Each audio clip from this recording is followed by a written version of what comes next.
বিল্লামঙ্গল চিন্তামণি কি করেছিল কাকিমা?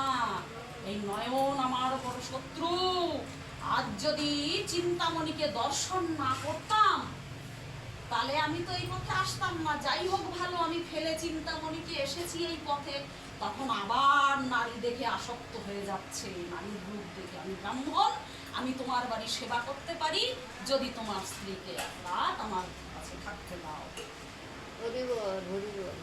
তখন চৈতন্য হলো, যখন এই নারী আসলো তখন চেতনা হলো হঠাৎ। তার মানে কৃষ্ণ নামের গুণ আছে। তুমি যদি একবার দুবারও ভগবানকে আকুল ভাবে ডাকতে পারো, সবাই ফেলে দেয়, গোবিন্দ ফেলে না। তখন ভাবে যে মারে ও তো আমার একটা ভক্ত, মায়া বসে হয়তো ভ্রম হয়ে যাচ্ছে, ওকে নষ্ট করলে হবে না।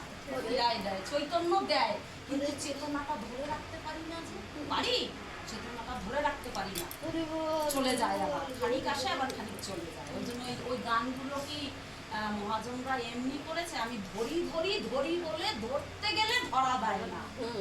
হ্যাঁ, মনে হচ্ছে কাছে আছে অথচ ধরতে পারছি না। কেন পারছি না? বলছে তুমি ঋতুগুলোকে আগে সংযত করো।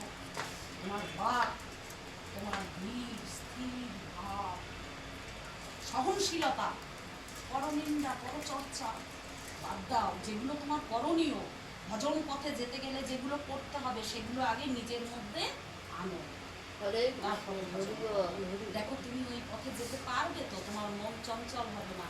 আর মন চঞ্চল হলে ভাবছো ঠাকুরের নাম, মন চলে গেছে কোন হিল্লি দিল্লি, মন চলে গেছে, তাহলে তো ভজন হবে না। মন তোমার বন্ধু, আবার মন তোমার শত্রু।